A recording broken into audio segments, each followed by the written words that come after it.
నందు ప్రియమైన సహోదరి సహోదరులకు యేసుక్రీస్తు నామములో శుభములు. దేవుని యొక్క మహిమ మీ మీద ప్రకాశించునుగాక. ఈరోజు దేవుడు మనకిచ్చిన మాట సామెతల గ్రంథము 12వ అధ్యాయము 3వ వచనం.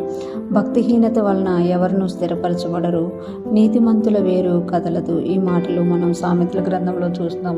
సొలొమోను మహారాజుకు దేవుడు ఇచ్చిన జ్ఞానమును బట్టి అతడు అనేక విషయాల్ని పరిశోధించి అనేక మంది మనుషుల్ని పరిశోధించిన తర్వాత ఈ సామెతలు రాస్తూ అంటున్నారు కదా, భక్తిహీనత వలన ఎవరునూ స్థిరపరచబడరు. అంటే ఆయన ఎంతమందిని గమనించారు, ఎంతమంది మీద పరిశోధన చేశారో మనం కూడా చూడండి. చాలా పరిశోధనల గురించి వింటూ ఉంటాం అనమాట. ఇది ఇంతమంది మీద పరిశోధన చేశాక తేలిని ఫలితార్థం ఇది అని రాస్తూ ఉంటారు. ఇది తినొద్దు, మేము ఇంతమంది మీద టెస్ట్ చేసాము, ఇది తిన్నోళ్ళకి ఇంతమందికి టెస్ట్ చేసాము, తిననోళ్ళకి ఇంతమందికి టెస్ట్ చేసాము అని పరిశోధనల గురించి మనం వింటూ ఉంటాం అనమాట.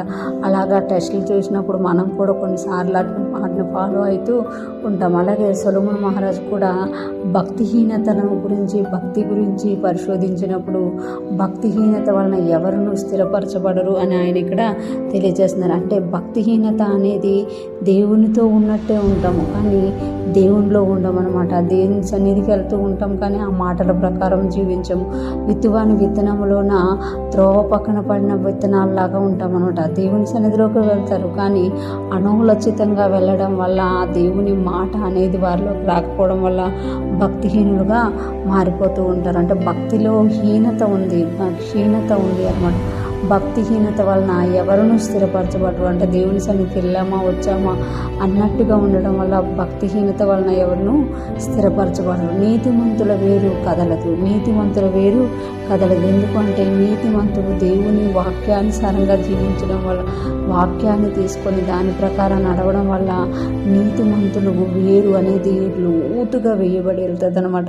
వాళ్ళు బయటికి కనబడిన దానికన్నా లోపట వారిలో విశ్వాసము నీతితో నింపబడతారు కాబట్టి వారు వేరు కదలదంట. అంటే వారు బయట కదలరు, వారు వేరు కూడా కదలదనమాట. ఈరోజు ఫ్రెష్ మనం వింటున్న ప్రతి ఒక్కరూ జ్ఞాపకం చేసుకోవాలి, మనం కూడా భక్తిహీనతలో ఉంటున్నామా, నీతివంతులుగా జీవిస్తున్నామా?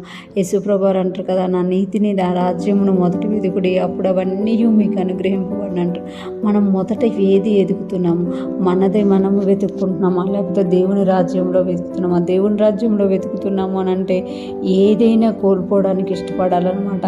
భక్తిహీనతలో మనం ఉన్నాము అని అంటే ఏది కోల్పోవడానికి ఇష్టపడం. ఈరోజు ప్రశ్న వింటున్న ప్రతి ఒక్కరం కూడా భక్తిహీనత అనే దాన్ని దూరం చేసేసుకొని, ఎందుకంటే దానివల్ల మనం ఆత్మలో స్థిరపరచబడం కనుక భక్తిహీనతను వదిలేసి నీతిగా జీవించడం ప్రారంభిద్దాం. నీతిమంతుల వేరు కదలదు, వాళ్ళు స్థిరపరచబడతారు, వాళ్ళు ఎప్పటికీ కూడా నిలిచి ఉంటారు అనమాట. ఈరోజు ఫ్రెష్ మనం వింటున్న ప్రతి ఒక్కరు కూడా నీతిగా జీవించుదురుగాక, నీతిమంతులుగా జీవిస్తూ స్థిరపరచబడి వేరు కదలకుండా ఉండి స్థిరపరచబడి దేవునికి మహిమకరంగాను ఈ లోకంలో ఉన్న ప్రతి ఒక్కరికి ఆశీర్వాదకరంగాను మారుదురుగాక. అటువంటి గొప్ప కృప మనందరికీ దేవుడు దయచేయునుగాక.